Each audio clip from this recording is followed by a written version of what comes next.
Well, how can Jesus, with his Father, tell one of his followers, through a vision, that at the end, he's going to be reborn through Mary all over again? That's what they have taught. That's one of those things that you just tell.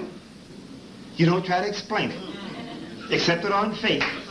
Because if I explain this, then you lose your faith and you leave the church. Okay? So we just tell it. You accept it.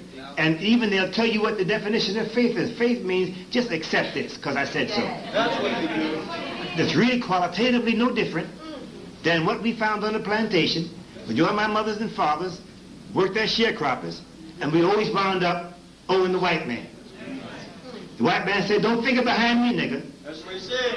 Qualitatively, that's no different than the white man saying in the church house, except what I said because Jesus said it. God said it. It's in the Bible. Take it. It's no different qualitatively than the mother saying to her children while she got to go to the store, "Be good or the boogeyman gonna get you." All of this a bunch of lies. The motive may be different. Mother wants to save her children, but what she's saving her children with is that which does not exist. Huh? Same thing, isn't it? Serious, isn't it? Yeah, it's a rough thing to find out what you've been taught all your life is a lie on the major things of life. But that shouldn't be hard for us to accept. How can we think we've known the truth and be so divided, known the truth and be so poor? Yes. How can we think we've really had access to the real God and murder each other as we do? If we were filled with the Spirit of God, you wouldn't think of hurting your brother and sister. Make sense? Yes, sir. That's right. Now there's a nasty part, kind of, sort of, to this talk. Who was really born today? A nasty fella. A man named Nimrod. The Honorable Elijah Muhammad taught us. White folks don't like to talk about this man. He's a real nasty man. Look, we use profanity as a people. There's a word called MF. Pardon me, I'm not getting nasty, but I want to get to something very important about us, brothers and sisters, in just a second. Look at the profanity of white folks, especially in America. It seems to always revolve in some kind of way around the birth process. Has something to do with the sexual organs, doesn't it? Isn't that what most of the profanity, and look how mothers come out. Mothers come out looking bad. You SOB. What's the male equivalent of that? We never talk about that. The woman is put down. That's right. There's a relationship between profanity and the concept in Christianity that the women are the tempters of the men. That's right. That's right. If you had not taken that apple and given it to Adam, it's cold, isn't it? Women collectively are put down. That's right. Total. In theology. Total. Throughout the earth. That's right. Over in India, a man considers it almost an insult to have for his wife to give birth to a girl. That's right. I was watching that. They had a program on Discovery Channel. It's a horrible, sad story that's going on. I don't have time to dwell on this, but in short or in brief, women are regarded as close to the devil. It's a fact. A movie out a few years ago called The Last Temptation of Christ involved what? Family life. Women, children. In America, white folks say women are abused every 9 seconds. Children every 13, or maybe it's the other way around. Every few seconds, a woman is being punched in the mouth, stomped on, kicked, whatever. So are the children. By who? Men. Is that related? That phenomena related to the madness that we've summarized in theology? Yes. This stuff about God being so distant, you can never reach him. He's so far out there, he's out of sight, out of mind, forget him. That's right. Profound interconnection. The white man, by nature, the Honorable Elijah Muhammad taught us, is a made hate. He's made out of hate. That's right. He comes through the birth process hating. It's not long after he's born that he, in his instinctively, Come on. many of them rise above it and treat their mothers right. Come on. But in terms of their nature, they are a people who went through a process, or a process was effectuated. That's right. That produced them. That's right. And at the end of that process, from that time to now, they are a people, both male and female, but now I'm talking about the white male, Come on. who by his nature hates his mother. That's right. All right. Come on now. That's right. The profanity reflects it. That's The right. theology that they invented and gave us All right. reflects it. That's right. The way that they rule throughout the earth manifests it. Women are garbage, Yes, sir. Good teaching. generally speaking. We brothers come up under the white man's mind. Come on. That's a fact. So we treat our women generally as they treat theirs. That's right. Children are small, nearer to the time when birth took place. They remind this man instinctively in his subconscious of that which he hates, the process by which he came into existence. So the children get smashed also. That's I right. wish we had more time. That's a big subject. Go ahead. Go ahead. If you, who've been around for a while, examine the overall message we've been given, Come on. we're not given great details about how black folks dealt into the trillions of years before white folks were born. White folks just got here 6,000 years ago. They're brand new. They're like a boy coming out of Mississippi, and he lands downtown Manhattan, and the big buildings stunning. They're new. That's right. Everywhere they went the last several hundred years, they called wherever they came to paradise. That's right. That's What, right. therefore, were they calling the people Come on. in their subconscious? Come on. And they ruined the people. And the area that was once a paradise now is called playground. That's right.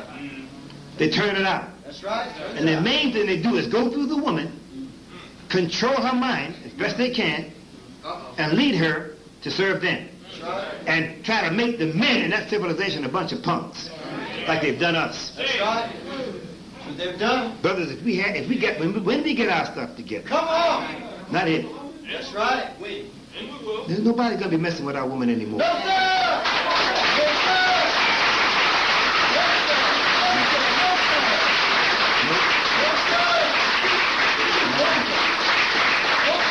Even in the mosque, even under Minister Farrakhan's leadership, you hit your wife, you get punished for That's that. right. We don't shoot you, No doubt about it. but we ostracize you for a period of That's time. right. We don't be hitting the sisters. No, sir. Hands off. They're not here on the planet to be beat up. No, sir. When you really understand, brothers, and this is not a digression, it's really all part of the same general series of points that we're touching. When you really understand what heaven's all about, it's a good wife. That's right. You don't die and go to heaven, brother. You get married and you hug heaven. Come on. That's how you get hurt. Now, these are the lessons that we get. There's one lesson we get off the bat, even before we become fully registered. It's called the actual facts. There are people now living there up in age who know that he had wrote that actual facts. It's a statement of 20 facts. That's right. The Honorable Elijah Muhammad took it to the printer. It was printed up. There have been millions of copies distributed throughout this country. Now, I took the time in the 50s when I first came in the nation, and I went through the white man's books. I started in 1900, looking at all those facts. These are facts that have to do with how much water there is on the earth, and Yes, sir. other facts, a series of facts. Yes, sir. And how much water and land and mountains and whatnot. Circumference of the earth, the diameter. Yes, sir. White folks' figures go along, and all of a sudden in the 30s, there's a jump in their figures.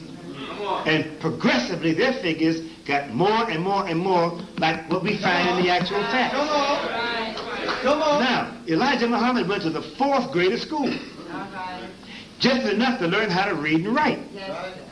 There is no evidence at all that he ever made that kind of study. He didn't have telescopes. He just didn't. He was a very smart man, but he didn't have that kind of knowledge. That's right. Let's just stop at that one lesson. There's 6 written lessons, just that one. What kind of knowledge do you have to make these kind of measurements that accurate? White man didn't have instruments. That's right. That's right. He didn't know enough math to be as accurate. That's right. Now, this same white man can't figure out how black men 6,000 years ago built the pyramid. Come on. This is what I'm saying. All this is tying together. That's right. We don't know how the pyramids was built. No, sir. When I was in school, they said it was done through slave labor. People that smart don't need slaves. That's right. Anytime you can take 30-ton granite stones, put them together, build pyramids, use no glue, you're very smart. Very smart. That's right. And the builders of it, the white people, the scientists throughout the earth know the people who did that are superior in intellect and in science over the wisest people on the earth right now, white folks right now. The Japanese made a smaller model of the pyramid. They still couldn't equal the measurements and the accuracy with which the pyramids were built. We were told by the Jabril Muhammad, black people will never really learn, really see to what extent we are gods and goddesses until we go back in history prior to the white man's birth. But the problem with that is, if you go into that kind of knowledge, he said, white folks would take advantage of it. He said even the knowledge of how the pyramids were built, the hydraulics that were used to build it, can't be given. The brothers have it in their heads. If white folks get that, they're going to make use of it. He said wait until their power is broken. Then you have the release of this, that, and the other. Now, he built the pyramid as we were going to sleep. Listen to this now. He told us that God told him, as we were about to take a 6,000-year nod, we left it as a sign. Come on. The brothers and sisters back there did that to tell you now who you are and how heavy you are. But they can't go but so far, but it's a glimpse. Now listen now, each one of you, you can't say you haven't experienced this. You've already experienced the sensation that there's something special about me. Now because of our bent condition, the tendency is for us, bear with me just a few more minutes. The tendency is for us to isolate ourselves and say, nobody understands me. Because we're isolated one from another. That's right. We don't know enough about ourselves. That's right. And what we have learned about ourselves is not of such a nature where it naturally does what that kind of knowledge does. Come on. The knowledge of ourselves automatically generates self-love. That's right. Beyond just self-respect, Right. it generates self-love. That's right. That self-love automatically causes you to fall in love with everybody who's like you. Naturally. That's right. That's why other peoples are able to come to America and no time they got banks. No time they're up and moving out. Because they trade money. They have a greater love and trust for one another. That's right. They will do each other less evil. That's right. We are not yet up off the plantation mentally. No, sir. But we still do the evil now that we did back there 100 years ago. Because we don't care about ourselves. No, sir. Because we don't know who we are. That's right. So there's no value placed Come on. on anybody look like me because I ain't nothing, so you can't be anything. That's right. Logical deduction, huh? Upside down. The way we think. Look at it, though. Look at it. Look at it. Look at it. Look at it. Look at it. But if you go back and look at what we were taught, all the things we were taught, except one or two things, and that wasn't much, prior to the white man's being born in these preliminary lessons that we're given. It is something negative that happened in the black man's past. Right? 16,000 years ago, the brothers and sisters who were Indians were chased out of that part of the world. Our people running around half nude using tobacco. 35,000 years ago, some of us messed up and Buddhism was born, which is a form of organized insanity. 50,000 years ago, our black ancestor, a brother named Shabazz, took the family, went down into Africa, and here we are. And look at the other things. It's meant to do this. Listen to me. This is very critical.